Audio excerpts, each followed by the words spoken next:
Abel Friend is squeezing off the fence. Here he comes, Beauty Flame in front. Abel Friend gets the run and quickly races to the lead. Gold Fun is running on the outside. He's different class, Abel Friend.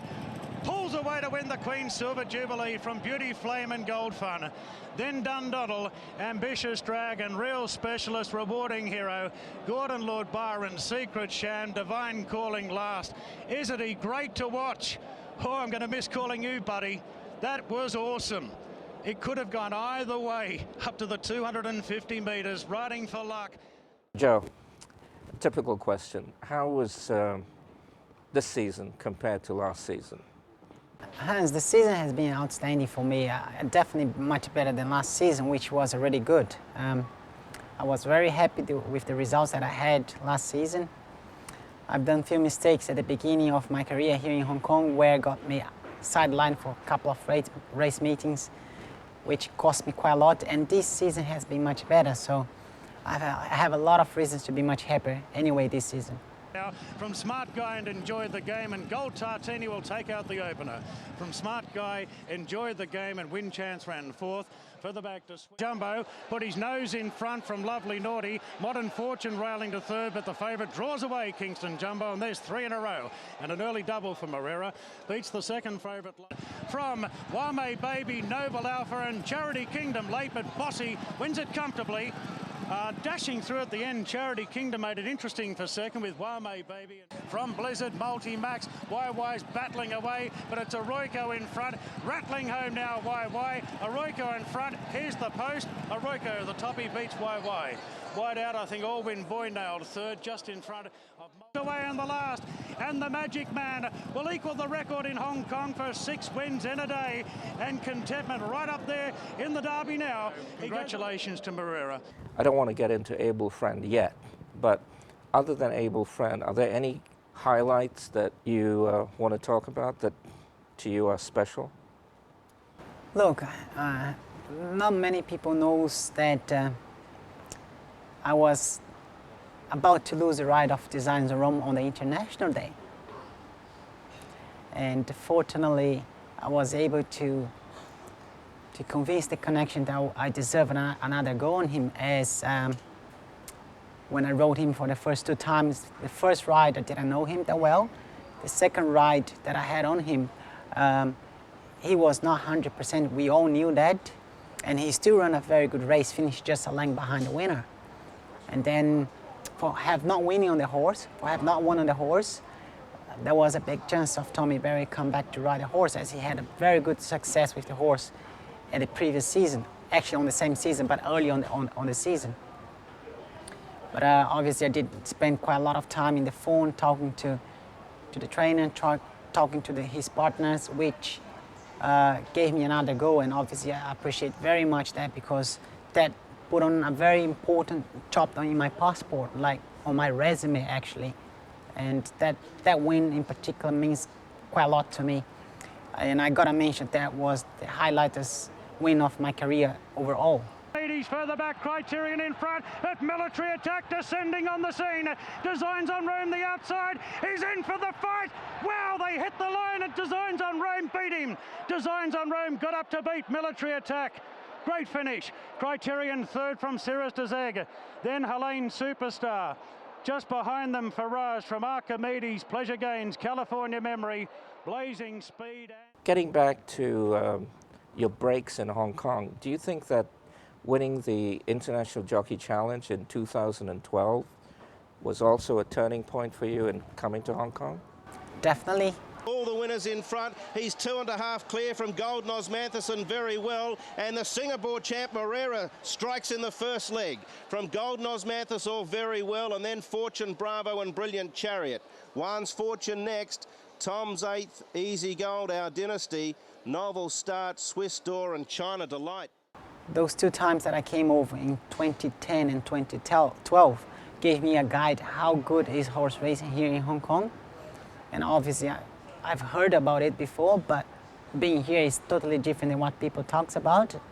It's really enjoyable to ride here. It's very competitive. Competition is pretty high.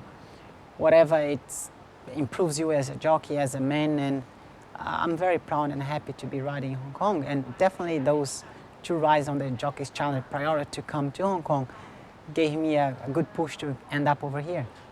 Outside, but my hometown in front. Burton's trying hard here on Chancellor. Moreira's flashing home on Noble Deluxe as Chancellor hits the lead. Noble Deluxe lunges. Oh, close to a dead heat this. Very close between Moreira and Burton, with Noble Deluxe lunging at Chancellor. Then my hometown and Supernensky, Lombardi close up. Further back to Mighty K, did it tough from Great. And you know, people always talk about your balance when you ride. Do you think that that's part of your DNA? It's just genetic? I think it's because of my body shape. I'm quite tall for a jockey, and where I came from, the way how horse racing people look at the races, they don't really like to see jockeys moving too much on top of the horses. So they really like to see the jockey be steady on top, obviously pushing hard, hitting the horse not as many times as we do hit them over here with the whip. And because of a combination of a couple of things and the master that I had in the early days when I started riding, that build up such a kind of riding style myself, which I think is not bad. I think helps the horses and has been very effective, so I'm happy with that. What do you think? You know, if there's a jockey coming out here, like a new jockey, how do you build that rapport with trainers? Before I come to Hong Kong, I've got a call from John, and he said if I come, he would give me support, based that he's got one of the best stable here. I decided to come, and obviously as a club jockey, because I knew I could be getting support from other trainers as well. And fortunately, right away, obviously a contribution of winning the Jockey's Challenge 2 years before that, I was able to get support from nearly all the trainers. And obviously, plus that I'm quite light, I can ride in one of the lightest weight, and that gives me a lot of opportunity. But Hans, I think my success here is all about the support that I could get. Like, a lot of trainers and owners are quite keen on using me, and I really appreciate that. Whenever they want to use, I'm right there. And obviously, when I do the form of the horses, I try to get the best ones, and obviously sometimes I don't get the best one. Thinking that I'm getting the right one, I get the wrong one, because human beings do mistakes. And but fortunately, the number shows off that I got really good numbers of winners, which got me very proud of. Do you have like a polite way of saying no to a trainer? You know, if they really want you to ride a horse, is there a nice way of saying no? I wish to learn that one, if there is one. Well, I know upset anyone else. Some people take it not so badly, and some people just find it very tough. But who is involved into horse racing, they should understand that no is part of the game.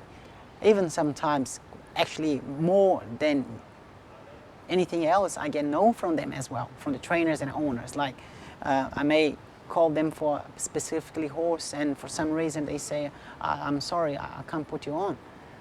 And then I take that by good way. I feel proud of myself of be brave on go and ask for the right, even if I get a no. It's even myself sometimes I find it tough, but at least I try and I keep on moving on. Hopefully, I hope I didn't upset any trainer or owner so far on the road. That's philosophical. That's to do with life, and maybe horse racing is a little bit like life, isn't it? Actually, a horse race is nearly 99% of my life. I'm in the game day and night. I'm even dreaming about horse racing. Sometimes I do. So horse racing is something very, very special to me. Also, I think you have an affinity, a love for horses, don't you? Of course I do. And I heard that from a vet this week. It's amazing that every day that you wake up in the morning and you go work with the horse, you know you're going to learn something from them. You'll never stop learning, and that's magnificent. I really enjoy get out there and sit on top of even a horse that I never seen in my life. And they come up with a few things that I never seen before, and quite often. And that's keeps on me waking up every morning with pleasure. And so, have horses taught you things as well that that surprises you and you can use in your life? Definitely. Like even the other day I was talking to my wife regards about it. Like I'll give you one example, okay? And then that may gives you a better guide. I was in the taxi with my wife, and the driver got cut off by another taxi driver, another car.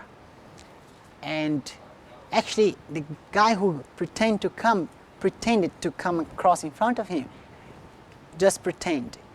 And he reacted very much like a horse that is not brave.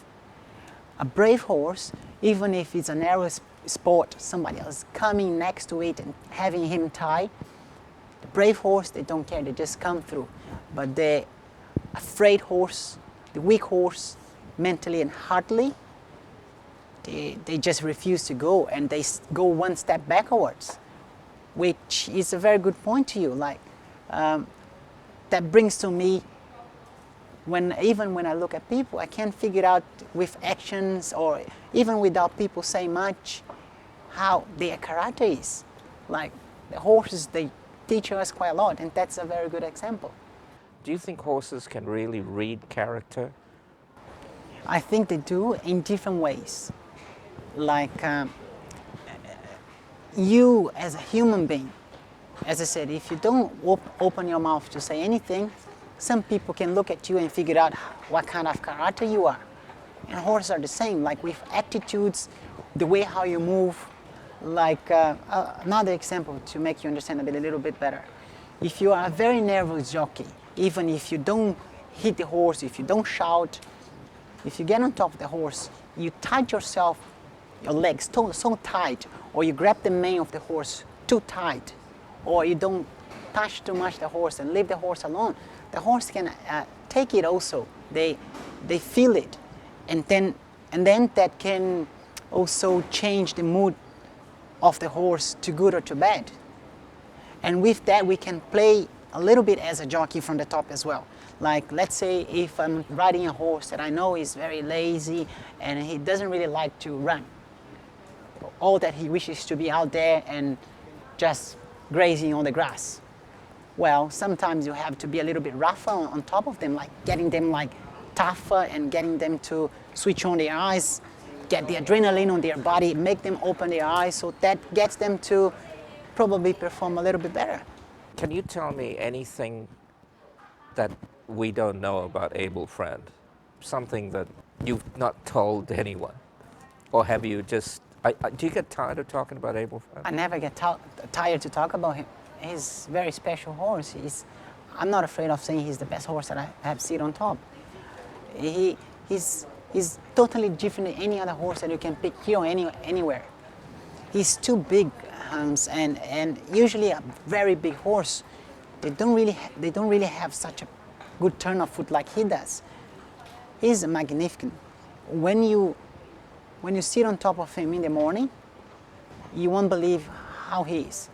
You wouldn't put a single coin on betting on him if you ride him at the track work, because he's just so calm.